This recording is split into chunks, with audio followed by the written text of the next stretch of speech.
c'était tes faits d'armes dans le Djei Loro, Cathy Meba, pour que tu sois conseillère régionale, tu avais déjà fait quoi à qui? Tu as déjà fait quoi à qui on a vu? Docteur Marlène Mvoutou recadre Cathy Meba après ses sorties contre Tony Obambikwe. Regardez cette vidéo jusqu'à la fin. Cathy Meba a décidé elle-même de venir m'affronter. Elle faisait semblant en envoyant des gens, Guylaine Chapuis, tout ce petit monde qui tournait autour d'elle, Marie-Paul. Maintenant, elle-même prend le bâton de commandement. Et quand on voit son poids, parce que c'est une femme qui fait près de 100 kilos, hein, on s'attendrait quand même qu'il y ait de la pesanteur dans ses réactions ou alors qu'il y ait un peu de réfléchi dans son attitude. Mais je vous avais déjà indiqué la petitesse de la personne. Et donc moi j'ai dit, je ne prends pas dedans. Cathy Meba, tu provoques des gens sur les réseaux sociaux. Comme tu es prompte à partir porter plainte et à mettre les relations de ton oncle en jeu, moi je n'ai pas peur de toi. Donc c'est pour ça que je vais prendre la parole et je vais te parler en vrai. Parce que moi je ne passe pas par derrière. C'est ce que tu as fait à Marie-Paul. Tu as passé le temps à faire des attaques sur Marie-Paul et à laisser que les gens viennent l'insulter sur ta page pour courir après déposer une plainte contre elle. Aujourd'hui elle est en prison. Et donc la pauvre est actuellement enlevée et embastillée dans les cellules de Paul Biya, qu'elle a soutenu avec ses moyens à cause de toi, de ta jalousie. Et donc, Serge Tamba que vous avez invité au palais dernièrement, avec qui je t'ai vu, avec qui j'ai vu Chantal Biya, vous avez vu qu'il n'était pas à la hauteur du combat. Tu pouvais même faire semblant d'avoir pas vu. Qu'est-ce qui vous prend? D'avoir pas vu ce que j'ai écrit. Moi, je sais pas si moi j'étais à votre place. Hein. Déjà que j'ai été un peu proche des gens qui dirigent des pays. Donc moi, à cette époque, je répondais pas aux gens qui étaient en bas. Surtout si j'estime que la qualité de la personne, une personne qui ne peut pas payer un loyer, qu'est-ce que j'ai à faire avec elle? Non, je viens pas discuter avec elle. Non, je viens même pas répondre, je viens même pas faire un statut visé. Qu'est-ce que j'ai de l'action politique à mener. Je vais pas débattre avec toi. Mais je dis, le temps finit toujours par tout révéler. Tu as pris ton temps d'écrire un message à moi, parce que c'est moi qui t'ai demandé, est-ce que tu n'as pas eu le temps d'étudier la communication politique? Parce que tu viens de porter à ton oncle le coup politique le plus dur. Et donc, parce que toi, tu viens m'interpeller sur ma vie privée alors que je suis resté sur la vie politique. Je dis non. Même si aujourd'hui, je ne suis plus soutien de Paul Biya, je pense que c'est injuste. Si aujourd'hui, tu as un nom qu'on peut identifier, c'est grâce à ce monsieur. Mais comme tu es une écervelée, c'est-à-dire pour toi, dans le vide sidéral qu'il y a dans ton esprit, tu ne te rends pas compte que fragiliser le discours politique de ton père, parce que je n'aime pas utiliser le nom oncle, fragiliser le discours politique de ton oncle auprès de la jeunesse est un coup politique très dur que tu viens d'infliger à ton père, parce que parfois les coups sont impactants, non pas par leur poids, mais par la qualité des personnes qui portent ces coups-là. Quand un coup vient de ton propre sang, ce coup a plus de dégâts que si ce coup venait d'une personne extérieure. Et bien en train de voir la fin de règne, il a toujours fait un effort pour que son entourage, c'est pour cela d'ailleurs qu'il a toujours éloigné sa famille très proche des affaires politiques, parce qu'il savait que les génies de Mvomeka ont retiré toute la beauté, toute l'intelligence, ils ont remis à un seul individu qu'on appelle Biya, c'est-à-dire qu'on prend votre lignée, la personne qui a hérité de l'intelligence, du savoir-être, du savoir-faire. C'est ce monsieur. Malheureusement, il est aujourd'hui fragile. Et donc, dans sa fragilité, les avatars familiaux, des gens comme toi, qui, à cause de sa fragilité, se retrouvent en politique. Parce que je suis sûr que quand Biya avait 75 ans, parce que jusqu'à 80 ans, il avait sa vivacité intellectuelle, il n'aurait jamais accepté. Nous sommes les ladies de la politique. Je pense que, même si on n'est pas d'accord avec quelqu'un, lorsqu'on voit cette personne à terre, on s'arrête et on tire la sonnette d'alarme. Et toi, dans ton ignorance, est-ce que je ne peux pas appeler ça ignorance, dans ton handicap intellectuel, tu te lèves pour faire un one-woman show, pour dire au président qu'on a menti? Non, un président est quelqu'un qui prend une décision après avoir reçu toutes les informations. Et donc apporter la preuve que le président peut se tromper publiquement. C'est juste nous donner raison à nous, qui pensons qu'il est temps que ce monsieur aille se reposer. Tu vois, je reste toujours sur le plan politique. Je ne sais pas en quoi attaquer ta vie privée. Parce que lorsque tu parles de mon loyer ne s'inscrit nullement dans ma vie publique. Mes factures de nourriture ne s'inscrivent nullement dans ma vie publique. Je reste sur le plan public. Tu as mené une action, tu es conseillère de ma région, de mon département. Parce que tu serais une conseillère du Konki. Que j'aurais estimé que oui, j'ai mon avis sur les conseillers du Konki. Un avis très très arrêté. Mais tu es une conseillère d'un département. Le département qui a formé en Voutessi, à Samlima, la première élite du Cameroun. Le département phare du Cameroun qui a donné le président le plus brillant de notre siècle. Notre département est un département d'exigence, d'excellence. Et donc, on s'attendrait à ce que l'élite politique du département qui a donné au Cameroun, l'homme le plus brillant de notre siècle, cette élite politique soit de qualité, tant sur le plan intellectuel que moral. Oui, nous sommes des garants de cette histoire-là. Nos parents nous ont raconté l'histoire de notre département. Nous sommes fiers de cela. Nous n'avons pas besoin de route. Nous sommes fiers de l'héritage intellectuel et culturel que nous a légué René Djamafane. Celui qui a écrit l'hymne national du Cameroun. Oui, cet héritage intellectuel, nous devons la défendre. Et donc nous pensons que lorsque quelqu'un se lève en tant que représentant du Dja et Lobo, cette personne doit être le reflet de notre exigence intellectuelle, de notre rigueur intellectuelle. Oui, malheureusement, 2020, oui. Paul Biya a plus de 80 ans. Il ne va pas aller regarder, on a mis le nom de qui conseiller. C'est les gens qui ont menti au président. Et notamment Vondayolo, que tu vilipendes. Qui t'a mis conseiller régional? Parce que quels étaient tes faits d'armes dans le Dja Lobo? Tati me bat pour que tu sois conseiller régional. Tu avais déjà fait quoi à qui? Tu as déjà fait quoi à qui on a vu? C'est Vondayolo. Il s'est dit, c'est gênant. Une fille de près de 50 ans, elle n'a pas de mari, elle n'a pas d'enfant, elle n'a pas de travail, c'est gênant. Il faut qu'on lui trouve une carte de visite. Pour lui donner légalement le droit d'entrer dans des bureaux et demander de l'argent aux gens. C'est Vondayolo qui t'a donné la carte de visite. Et je t'ai dit, la campagne électorale de 2025, ce ne sera pas avec les Bamileke. Non. Ce sera entre nous. Et entre nous, c'est le feu. Pourquoi? Parce que c'est le niveau. Ça va monter haut. Le MRC et la BAS vont s'asseoir et nous regarder. Nous allons leur apprendre. Parce qu'entre nous, c'est le feu. Et le vrai feu, avec les moyens de notre politique. Non, intellectuellement, tu ne peux pas m'interpeller sur la place publique. Cathy me bat. On m'a souvent dit que tu te drogues, tu fumes. Je sais que tu fumes. Mais on m'a souvent dit que tu fumes la drogue. Tu ne peux pas m'interpeller. Moi, je t'ai dit, tu as fait du mal à ton oncle. Et tu devrais le prendre. Comme j'ai toujours passé le temps des heures et des heures à te conseiller. Je t'ai enseigné la politique des heures et des heures. Chaque fois que tu as voulu faire quelque chose, tu m'as consulté, ma soeur, je peux faire comment? Toutes les nuits, pendant au moins 3 heures, jusqu'à 3 heures du matin, je t'explique la communication en politique. Donc, pendant ces heures que tu prenais gratuitement, je ne t'ai jamais demandé quelque chose pour la consultation. Quand tu me consultais des heures au téléphone jusqu'à 3 heures, 4 heures du matin, pour toutes choses que tu voulais mener, je ne t'ai pas dit, écoute, quand moi je travaille pour quelqu'un, jusqu'à 3 heures du matin, après je lui envoie une note, il faut me payer. Parce que si tu me payais pour les heures que tu me prenais là jusqu'à ce que je te bloque de mes téléphones, ah non, j'aurais pu payer mes factures. Mais comme vous êtes une race de profiteurs, une race de pique-assiette, des gens qui vivent grâce à cause d'eux. Non, tu ne pourrais pas imaginer que non, ma soeur là vraiment, j'aime son intelligence, j'aime quand elle me conseille sur toutes choses. Je vais quand même lui envoyer 1000 €. Tu ne m'as jamais rien donné. Puisque toi-même tu n'en as pas. Mais tu m'as sollicité, tu as sollicité mes services intellectuels. Et donc en tant que professeur, en tant que ton professeur, lorsque publiquement, tu viens mettre un coup à l'héritage politique de nos pères, parce que oui, nos pères ont accompagné le président Biya. Je me souviens, mon show, le professeur Mendozé, c'est lui qui écrivait les discours de Paul Biya, jusqu'à un certain temps, quand il était à la présidence de la République.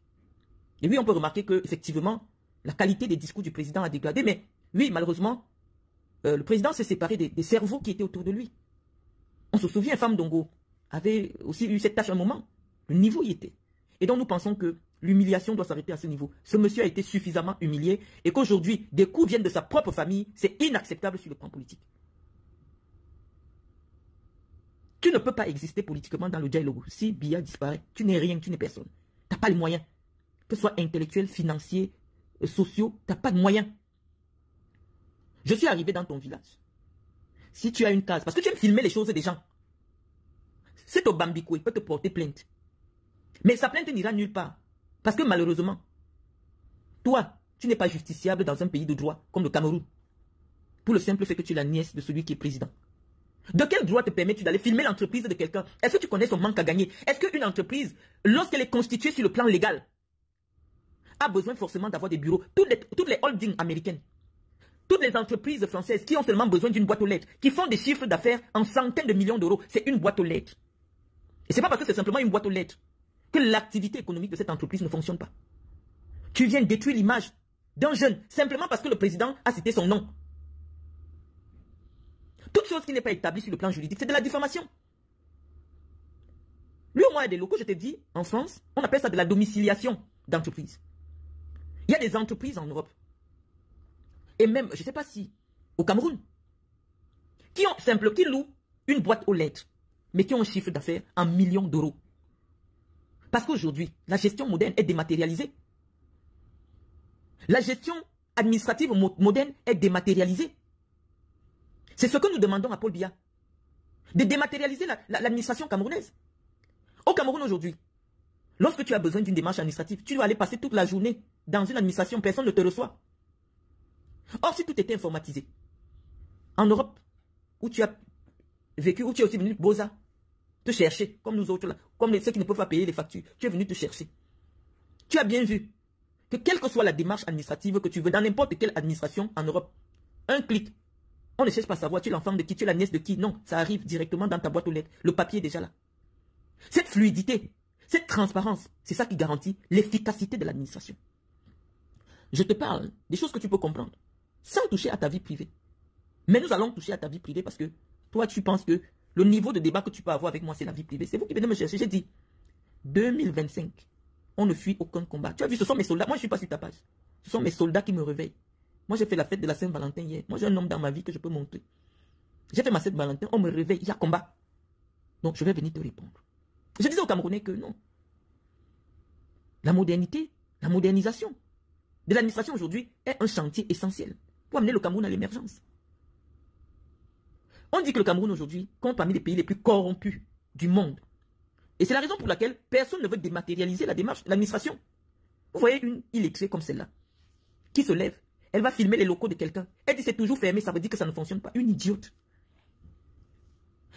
Le fonctionnement d'une entreprise dans un pays qui marche, ce n'est pas ta vidéo qui est la preuve probante que cette entreprise ne fonctionne pas. C'est l'administration fiscale dans un pays sérieux qui commence à nous informer que ce monsieur a déclaré des activités ou non, il paye des impôts ou non. Et dans un pays sérieux, qui a un président qui a le souci de la bonne marche des choses, oui, au bout d'un certain temps, l'administration fiscale te pousse à faire ce qu'on appelle un dépôt de bilan. C'est des choses que tu ne connais pas parce que tu n'as jamais ouvert une entreprise. Toi-même, les marchés publics que tu fais, c'est dans ta valise, tu n'as pas les bureaux.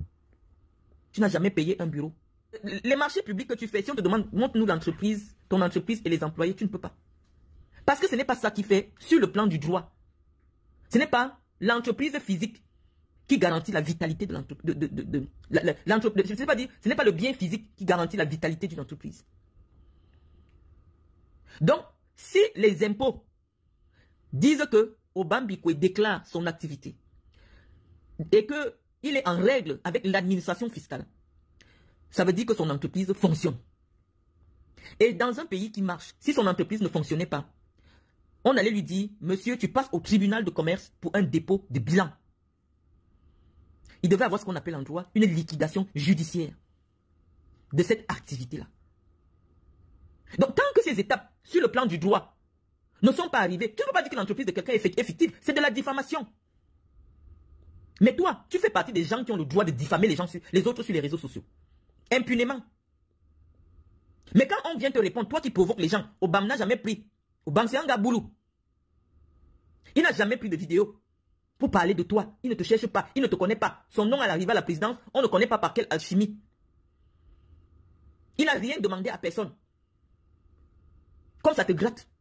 Comme tu es limité pour interpeller les Camerounais. Pourquoi t'entendre sur les vraies questions sociétales en tant qu'élite politique du département de la connaissance? Tu es limité. Tu deviens une influenceuse politique. Tu te lèves pour aller filmer l'entreprise. Pour qui te prends-tu pour faire une violation d'un lieu privé? Tu penses qu'on a le droit d'accéder dans un lieu privé et de le filmer et mettre sur les réseaux sociaux? Tu te prends pour qui? Mais Biko ne peut pas porter plainte. Sa plainte n'ira nulle part. Est-ce que tu peux évaluer le manque à gagner, le discrédit que tu poses sur quelqu'un qui ne t'a rien fait? Es-tu conseiller régional de l'océan? Oui. Et comment ça fonctionne, un conseil régional? As-tu saisi ton président du conseil? Est-ce que c'est toi qui as qualité pour parler au nom du conseil régional du Sud? Est-ce que c'est toi qui incarnes le conseil régional? Tu te prends pour qui? Tu te prends pour qui? Pour prendre ta caméra, aller violer un lieu privé, de filmer des gens à qui tu n'as pas demandé l'autorisation d'utiliser leur image. Tu vois de pauvres paysans qui répondent naïvement, qui ne savent pas que tu es venu pour une entreprise machiavélique, les filmer et les mettre sur les réseaux sociaux. C'est pour cela que lorsqu'on m'a filmé, j'ai dit ça, la commande vient de vous. Comme vous ne connaissez pas la loi et vous vous en fichez, vous êtes au-dessus de la loi. Vous avez le droit d'envoyer filmer les gens et mettre sur les réseaux sociaux. Parce que pour vous, une vidéo comme celle-là est une preuve. Oui, en diffamation, c'est une preuve. Mais devant un tribunal, ce n'est pas une preuve. Pour toi, c'est la preuve que son entreprise ne fonctionne pas. Parce que tu n'es pas allé à l'école, tu n'as pas étudié le droit. Donc, comme tu vas apprendre la communication politique, avant, je te l'enseignais en privé. Je vais te l'enseigner en public. Parce que toi, tu es venu me chercher. Tu me cherches depuis, j'évite. J'appelle même tes frères que mais Cathy me cherche. Non, je t'évite depuis. Comme tu veux maintenant venir avec moi en public, je vais te traiter. Je vais t'enseigner le droit en public.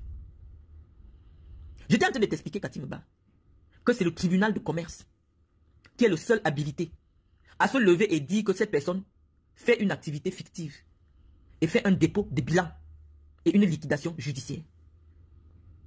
Si ce monsieur te dit que ce n'est pas son entreprise là-bas, quelle est la preuve que tu as pour dire que c'était ça son entreprise? Est-ce que tu as présenté un document? Est-ce qu'on t'a présenté un document probant comme étant le lieu qui relie, le lieu où exerce, je ne sais pas. Mais attends, tu devais descendre là-bas avec l'administration fiscale, avec les impôts. C'est le patron des impôts de la région du Sud qui doit nous dire est-ce que cette activité marche ou pas. Il y a des gens avec une boîte aux lettres. Il est capitaine d'industrie, c'est-à-dire qu'il fait venir le blé de la Russie, il fait venir le blé du Maroc, il vend en France. Lui-même, il n'a pas de bureau. Mais on dit que mais son entreprise est au CAC 40. Il n'a pas besoin d'avoir le champ de blé, parce que comme vous êtes intellectuellement limité, pour gérer les transactions en matière de plantain, est-ce que j'ai besoin d'avoir les hectares de plantain? Non. Je m'arrange à avoir une chaîne de production. Est-ce que, je ne sais pas. Je te prends l'exemple du magasin, du lieu qu'on appelle Rungis en France, là où tous les supermarchés de France s'approvisionnent en biens alimentaires. Les gens qui ont les magasins Leclerc n'ont pas les champs.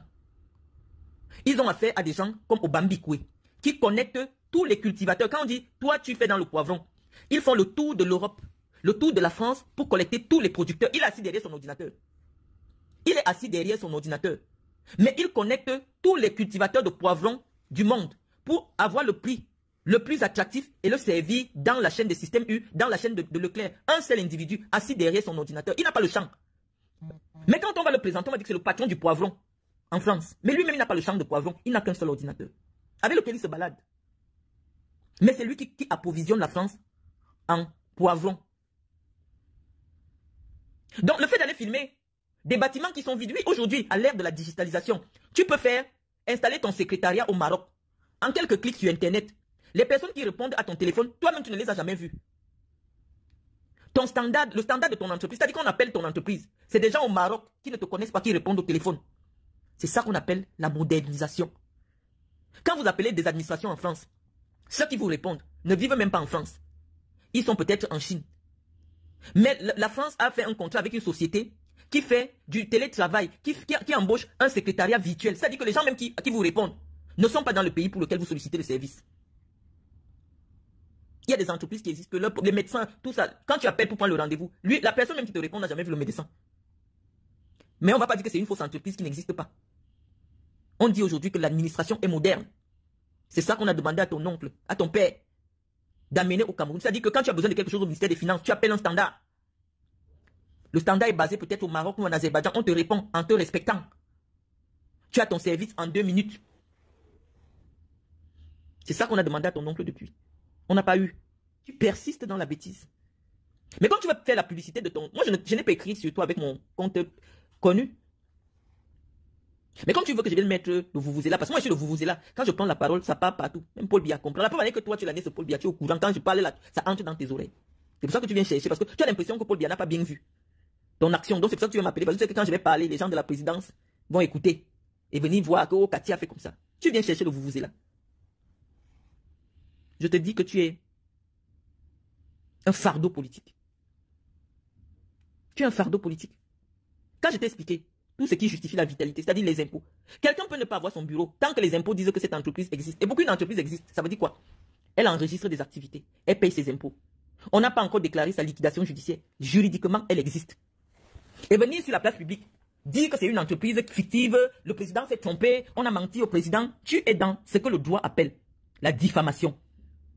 Donc à toi seul, dans ton ignorance notoire, congénitale compulsive, tu te lèves, tu te mets à diffamer un jeune qui ne t'a jamais offensé, qui ne représente pas un adversaire, ni pour le régime, ni pour toi. C'est pour ça que je dis que tu ne sais pas faire la politique.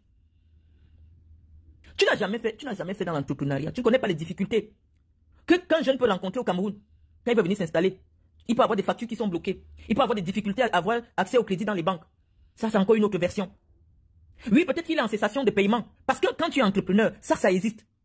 Te retrouver à un moment où tu ne peux pas régler certaines factures. Tu n'as jamais entrepris. Tu n'as jamais eu une entreprise. Donc, c'est des notions qui te sont très éloignées. C'est pour cela que quelqu'un qui n'a jamais payé un loyer, qui n'a jamais payé une facture d'eau, peut se lever et venir interpeller les gens sur les paiements des factures. On enlève le nom de billet derrière toi. Tu peux payer une facture. Tu as déjà travaillé un jour quelque part?